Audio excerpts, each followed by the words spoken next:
Hello, and on this episode of Hampton Roads Business Live, we have with us today Brad McDonald from Sandler Training. Welcome, Brad. Thanks for visiting with us today. And let's start off by, I know what Sandler Training is or where it is, but some people don't, and I know I've used it, so I'm familiar. But can you start off by telling us where you're located, and then we'll talk about what you do. Okay, well, we are located in downtown Norfolk. We have a training center there, and we're pretty close to the interstate, easy to get to. Okay, that's good. All right, so now let's talk about what is Sandler Training. What do you deal with? Okay, Sandler Training is actually part of a bigger network. Our office, I own and run our office in Norfolk. Sandler Training, the bigger Sandler Training, is an office located in Baltimore, Maryland. And there's about 225 people around the country like me that own an individual office. And what Sandler Training is it's a business training organization. At the foundation of it is training in sales and business development. We also have extensive training in customer care, customer service areas, and management and leadership. I see. Okay, and what type of people do you see that are, is there a common type of a person, a particular type of business that uses you, or is it all kinds of businesses?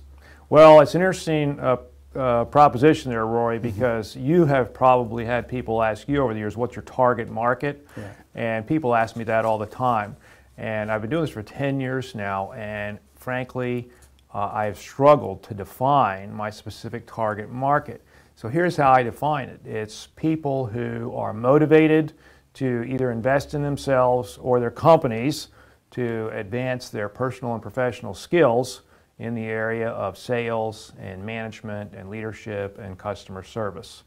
And that is not a huge market, because the idea of going to class and being coached and listening to audio materials and working on those sort of soft skills in the sales and management and customer service areas is something that can be a little bit tedious, and people don't always think, wow, that sounds like fun. So that's our target. Profitable, though. It's very profitable for people that do put the effort and time into it, and that really has to be the bottom line of what we do. Is they have to think this is going to help advance our business.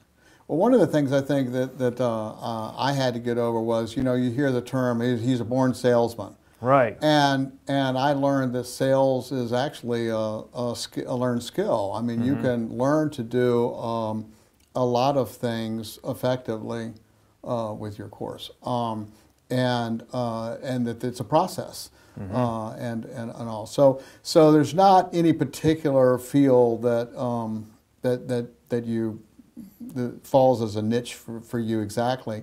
So it's more what the individual wants. Would you say that you get more startup business people, or you get people who have been in business a long time and are just looking to improve? I say probably fewer people that are startups. Right. Yeah, that's been my experience. And I think usually that's because a startup business, what is every startup business owner worried about? Money. And so that's typically not the first place where he goes to invest. Typically, it's businesses that have been around for a while. They're doing okay, or they might even be doing well, but they know they could be doing better. And I was just talking to a business owner recently who has had his business for 20 years, and he said, we have never invested in formal training for our customer service staff, and we could use that. He said he described himself as looking for his customers to receive the Ritz-Carlton experience of customer service. Right. And he said maybe some formal training will help us get that. Right, okay. And now your classes are not huge, so you got a lot of individual attention and interaction. I know that. So tell about what size are your classes generally?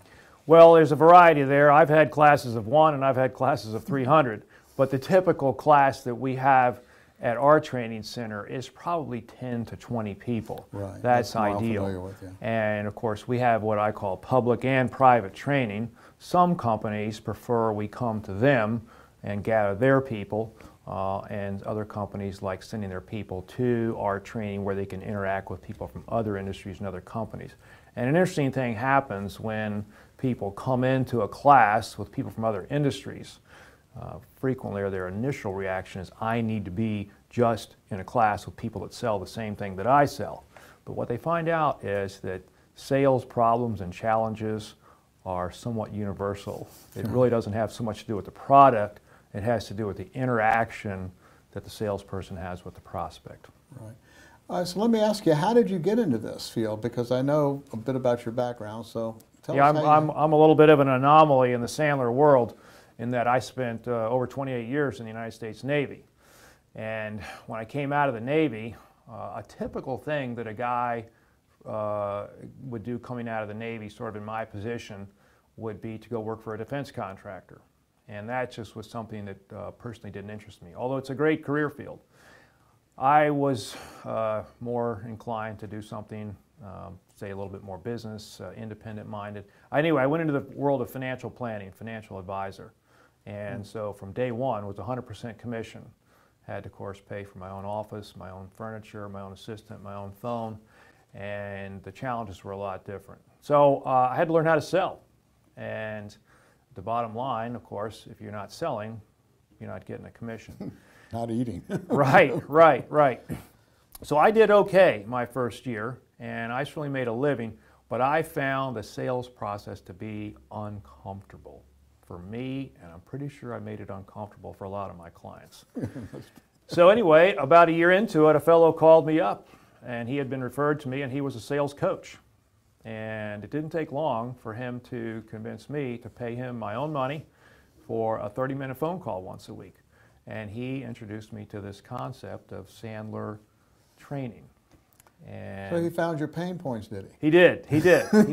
Right. He helped me paint the picture of what I wanted, and then he was able to deliver that. So that was where I first discovered Sandler. He sent me a tape set, one of the basic Sandler products, which is a close-the-deal.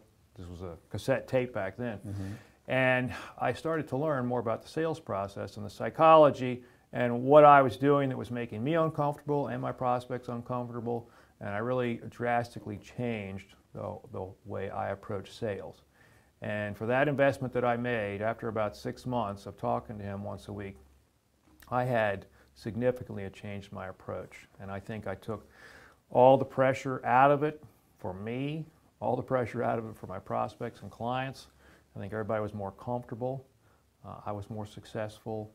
And I liked so much what he did for me that, no offense to anybody that's in the financial world, I think it's a great world. But after 3 years, I decided I didn't want to do that anymore, and I really wanted to do something like what he did. So he said, well, why don't you start a Sandler office? Because there's none in the Norfolk area. So that was the beginning of it. And then I inquired with the Sandler organization in Baltimore and eventually bought in.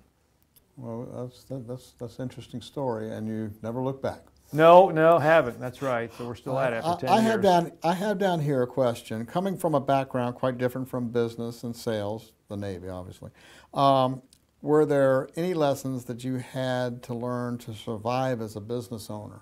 I think several.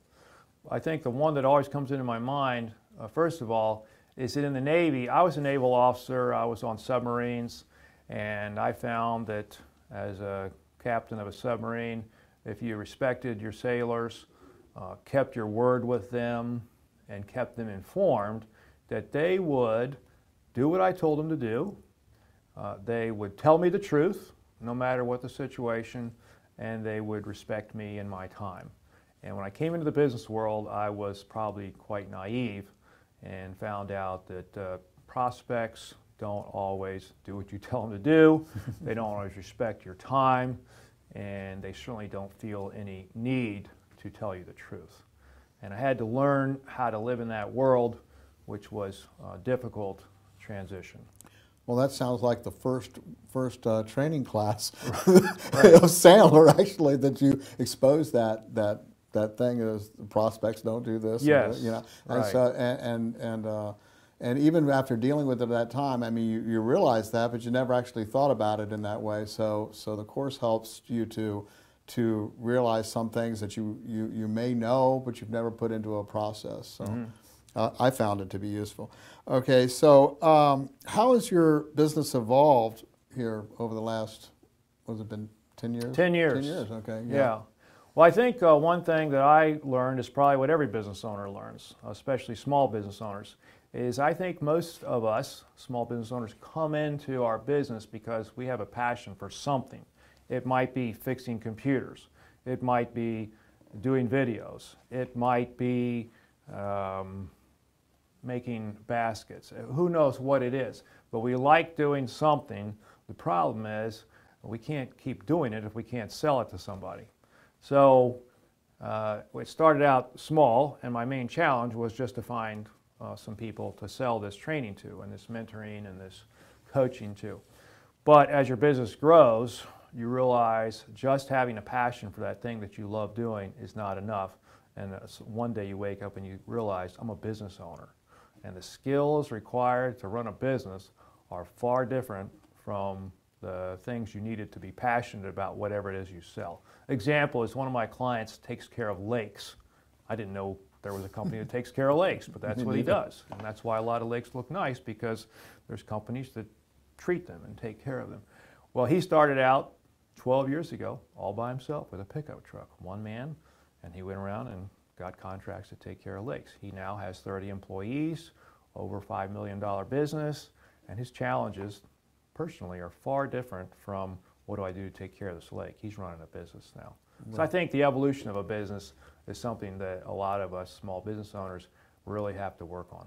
Yeah, there's a difference between working in your business and working on your business. Of course, right. So yeah, I had to learn that too.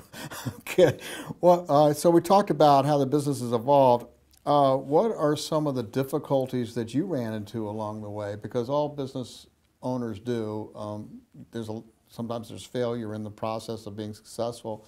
Usually there is, and you got to keep going and things. But what kind of disappointments did you run into? Well, I think two things come to mind. One is the emotional and mental challenges of a business. And I think a lot of people think business owners have it all together and every day's great and they're making lots of money. But guys like you and I and other small business owners that are watching know that there's a lot of emotional ups and downs. There's a roller coaster ride you're on.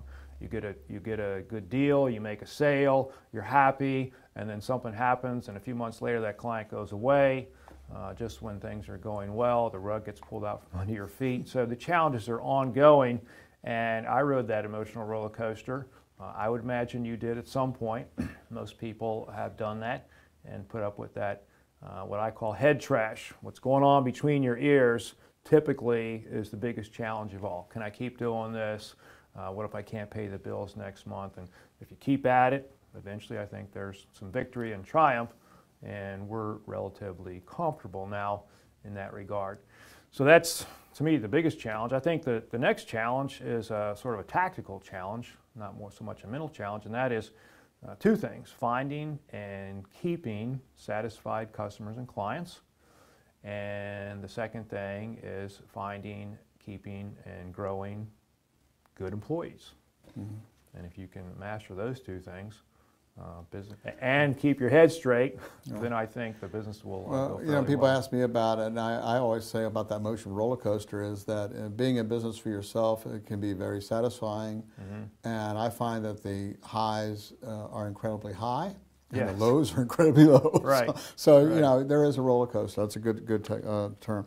Now we talked about the disappointments. Can we talk about what is your main enjoyment that you've gotten from being in business or from your business? The biggest pleasure, I would say, comes from the somewhat subtle moments when a client comes up to me after class or calls me up and tells me about a victory they had. And sometimes the victory is they made a sale that they might not have made if they hadn't learned something. Sometimes the victory is that they learned how to deal better with a difficult prospect. Sometimes the victory is in their personal life, where they say some of the concepts we taught in class helped them personally. But I'll tell you a simple example. This was a fellow several years ago. In fact, age-wise, chronologically, he was the oldest client I ever had. He was in his mid-70s when he first called me up. And he was a real estate agent. And he told me that he had been in real estate for 40 years. And he told me how much money he typically made in a year and how many houses he listed. And things were okay, but he always was intrigued by the things he heard from us. and could he learn something different? So he came to class, he spent money, we spent time one-on-one coaching, all the things we normally do, and after about 4 months he came to me like a excited third grader and told me he had just gotten a contract to sell a $7 million building. And that was by far the biggest thing he had ever done. And he attributed it directly to something we did in class. Well, I know that being in class, you would hear people every week say things that happened and what they just did this past week and what technique they used and things and what helped them and all. So I myself have had some successes too because of that. So I can say that the program does work. Good. Yeah, and I think that you know, you have to invest in yourself, and this is a good investment. I'm one for continually educating all the time, and I think this is a great way to do that, especially if you're a business owner. All right. So speaking of business owners, other people thinking about coming into business, not your business, but another field maybe. What advice would you have for them as they're thinking about starting their own business and all, and what would you advise them? What are a few things? Well, a couple things I'd say is, how do you feel about taking risks? Do you have an entrepreneurial spirit? Entrepreneurial spirit means, how do you feel about feeling all alone out there while you're trying to build this business up? And will you keep at it? Will you keep beating your head against the wall until you put a hole in it? And that doesn't sound too nice, but sometimes that's what it feels like. Will you keep You're really graphic there, Brad. Right. You really make people want to jump in there and do this. Well, but I do and understand. I know that's how it feels sometimes. And so I think you have to really look at the long term. You can't say, what if this, I hope this works in 3 months. It has to be a long-term vision, long-term plan. So that's the first thing. The second thing I would say is know yourself, know your limitations, know what risks you're willing to take, count the cost ahead of time. We've all heard that, count the cost, and know what you're willing to put into it, and also know what your pull-out point is. What's the time to cut it off? So just have a good awareness of those things. I think that people don't fail in business because they have a bad product. I think they fail in business because maybe they don't realize the challenges of getting customers on board. You and I both know in business, sales makes a whole lot of other problems go away. I always say that. I always say there's no problem that you have that more sales probably wouldn't cure. Right, and if you don't have sales, then every problem's a big problem. So those are some thoughts I might have. Okay, well, is there anything else I haven't touched on that you'd like to mention or talk? Well, I think one other thing is I truly love what I'm doing. I truly love working with people, and we do like those successes. I love the teaching, the training, the coaching. One other thing I would say, frankly, I like being my own boss. Yeah. And I have heard, Rory, that once you're an entrepreneur, you can probably never go work for anybody again. No, so I think never go back. Yeah, so I think I'm probably somewhat unmarketable now to companies. But there is a lot of pleasure in being your own boss and being able to set your own schedule. It's scary sometimes and it's challenging, but that's one thing I love about it. All right, chart your own course. Right. Yeah. Right. Yeah. Okay. Well, I appreciate you coming by Thanks. here today. And so, if you are in business or have a business and could use a little boost in your sales, you may want to give Brad a call. And the contact information will be below here on page for Sandler Training in Norfolk. And I thank you again for coming by. And that concludes the segment. Great to be with you. Thanks. Thanks.